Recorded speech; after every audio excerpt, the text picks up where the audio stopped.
What's up guys, it's Project bringing you new players one last video which will cover everything a new player needs to do to maximize their account to the fullest in 2019. As much as the problems in the game still persist, luckily for you newbies out there, it really only pertains to endgame, and I still think the core normal mode experience is worth playing the game for.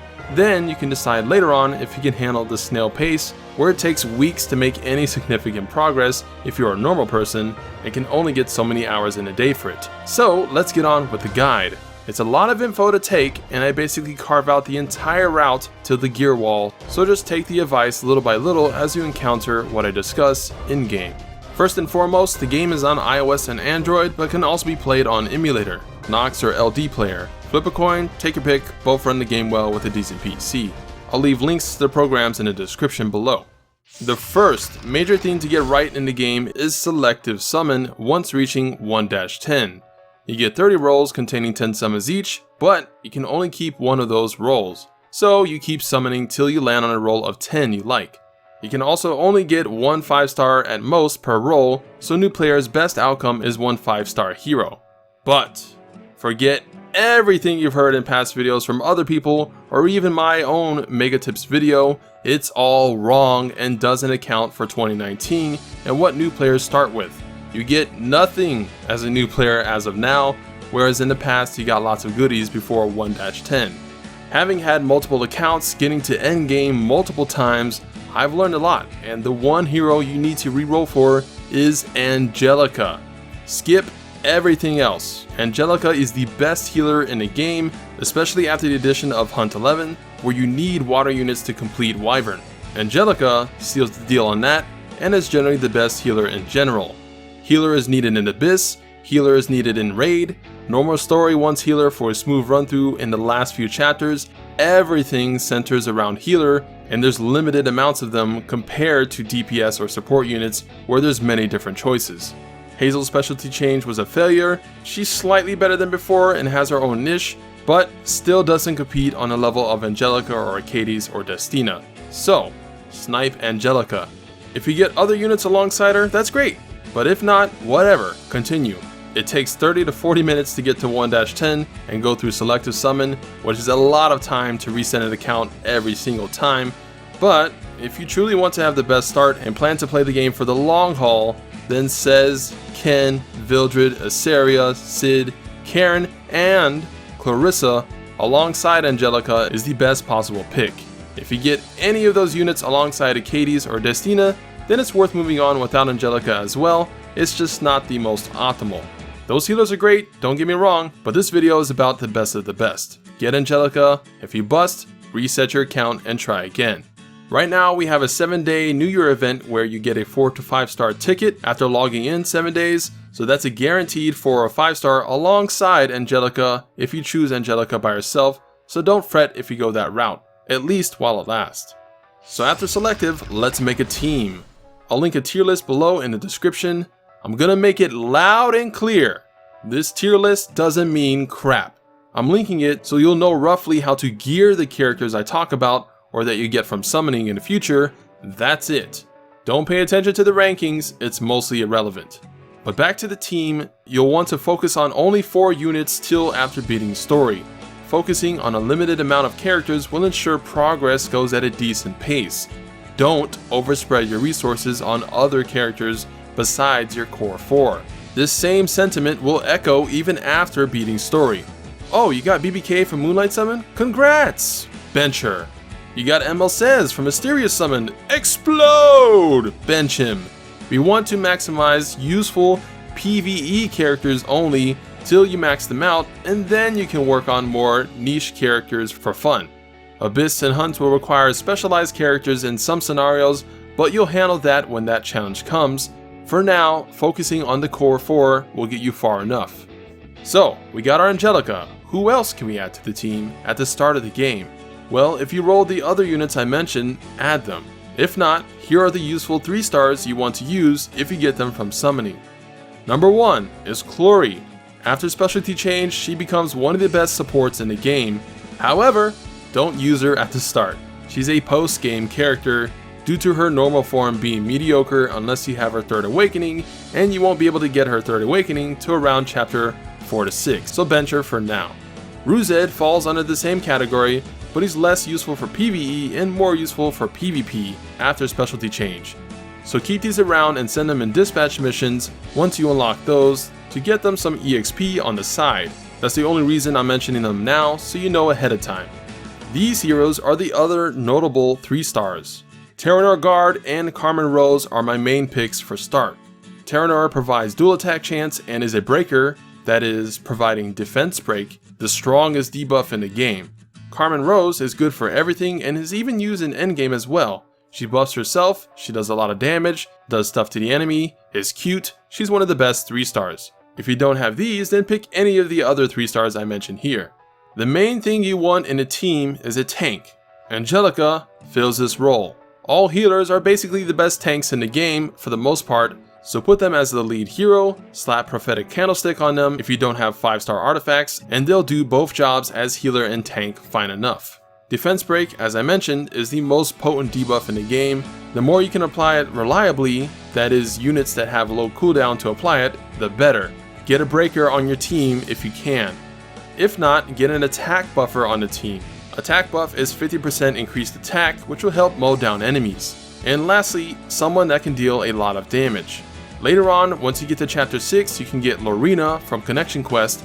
She will be your main DPS if you don't have a strong 5-star DPS unit.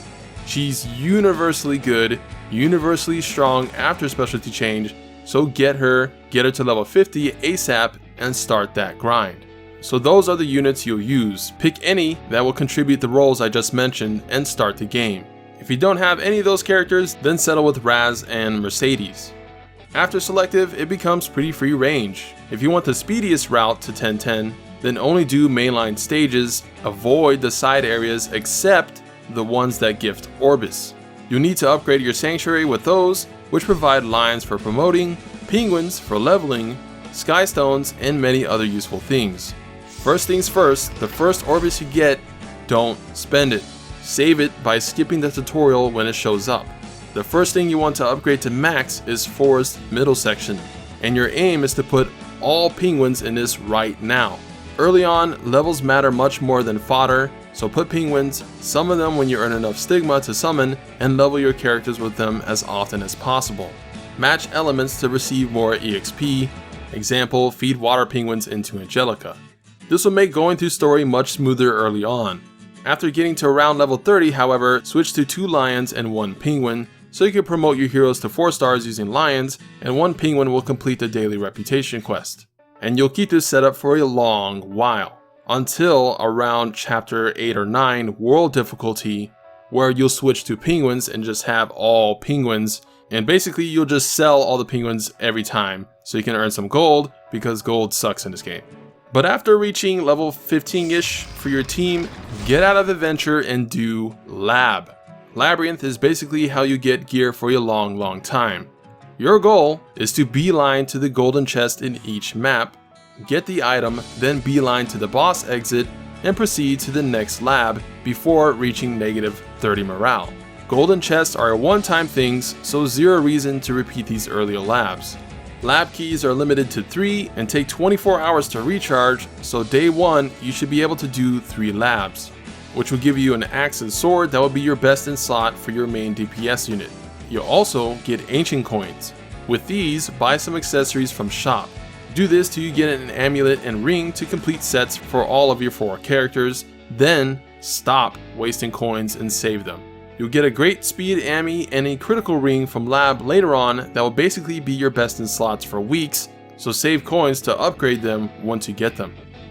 After lab, continue story a bit, then after reaching level 20 for your team, skip on over to side story event and beat that on normal. The event will give you event currency, which can be used to buy various goods, but beating it first time gives you quest rewards like penguins, bookmarks, and other useful stuff. Penguins and bookmarks are the key reason for sidetracking here. The penguins will offer a couple levels per element.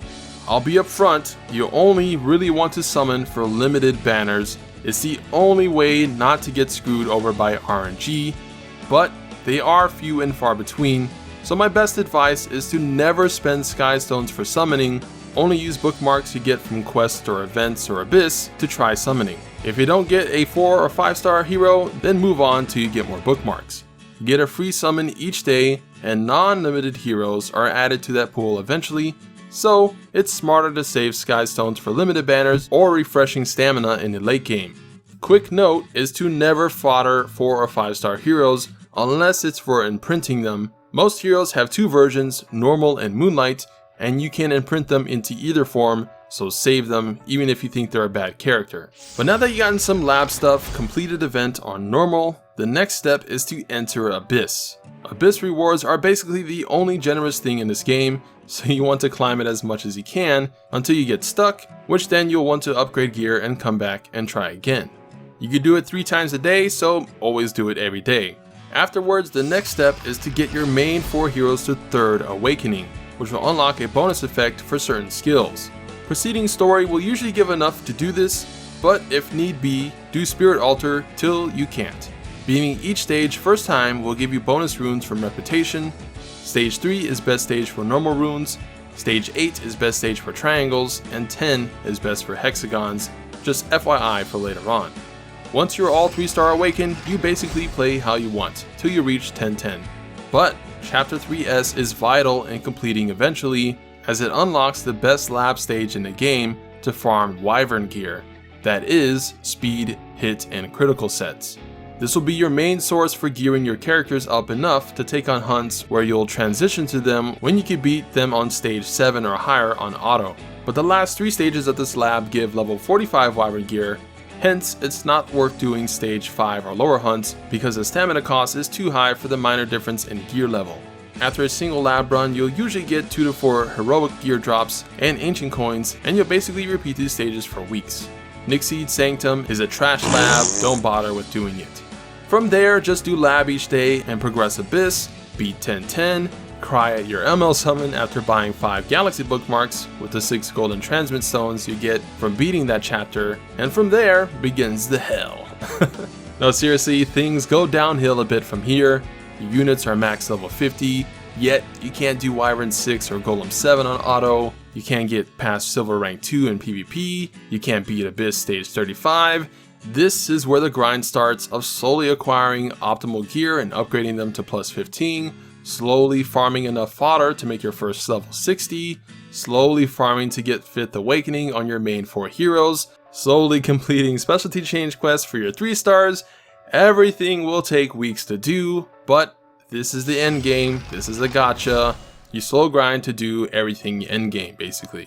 Keep at it and you'll get there eventually, but it's a tough road for free to play. I would say prioritize getting to level 60s, your main DPS first and then a sub DPS or healer second, and by then you'll be close to rank 50, which unlocks level 85 gear in the secret shop, which you can buy even a blank Ami or ring to get a high main stat percent, which will hold you over and likely enable you to progress a bit more in hunts or Abyss. Now, quick tip on upgrading for new players pre having level 70 gear. I don't recommend upgrading any gear beside lab gear or heroic or epic rarity ones you get from story. Why? Because it's a waste otherwise to upgrade blue or green or blank gear early on.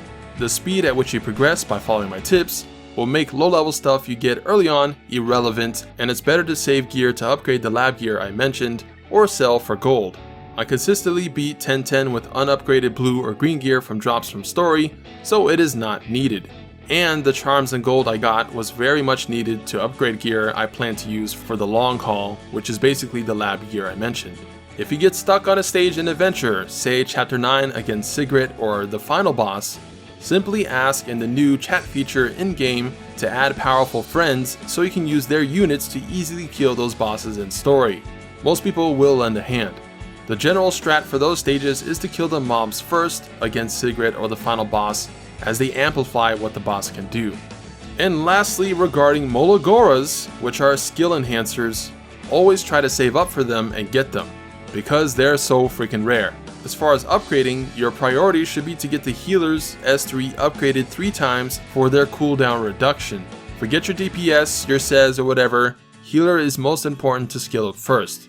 After you get her cooldown reduction at plus 3, then save them till you decide on a final DPS and supporter and invest into them if you plan to use them for a long time. Example, if you plan to use Kluri, get her S3 to +3. Lorena wants S3 maxed out first, then move on to 2 and then 1, but again, get Angelica S3 to +3 first, that is the most important. It allows her to save your butt in time more often before your units are wiped out. You can get transmit stones by summoning artifacts from friendship summons, then feeding the same kind into one another, and then repeat for all the level 1 and 2 star artifacts you got. After so many upgrades, you get a reputation bonus of nearly 10 transmit stones after upgrading, so use those stones to buy Molagora. You can get a total of 3 per week, 1 from Guild Shop, 1 from the Transmit Stone Shop, and 1 from Arena. And yeah, that pretty much summarizes the roadmap you'll need to doing well in the game at an efficient pace and optimal choices as a new player. If you need further guides on promoting units, a more in-depth gear guide, and leveling guide, check out my other videos in the end screen annotations. That info still holds up well currently. Don't get discouraged on summoning, the rates are to blame for that without a standard pity system implemented, and most people are as unlucky as you are, trust me. But Angelica plus Falconer Kluri plus Lorena is basically the holy trinity anyways, to handling most of the content better than any other unit combo in a general usability sense. And they're easy to get if you go Angelica from Selective. So shiny 5-star or sick ML summons are just fluff eye candy and can rarely beat those 3 as a core team for PvE. The 4th member can be your shiny 5-star or waifu or husbando or whatever floats your boat. Hunt 11s being exceptions of course, but it'll take over a month or more to even be able to handle that content as free to play. I suppose since gear is the biggest problem, I'll highlight the core gear you get from Lab for mid-game players. Upgrade the accessories and boots to +15 and slap them on your main DPS. So long as your main DPS is well geared, you'll be able to handle tougher content more, which allows you to farm faster or farm harder content to get better gear for the rest of your party. For dispatch missions, go all war missions for arena points, which will get you arena gear eventually, on top of the daily 5 arena battles you have to do. Currently this gear is best for healer, but it might change in the future when they rotate this season out. Do not craft anything until you upgrade Workshop to 033, around chapter 4 or 5 world difficulty. Min-maxing crafting materials is super important. Prioritize crafting boots first for attack percent or speed main stat, weapon second priority afterwards, then helm, and then chest is last.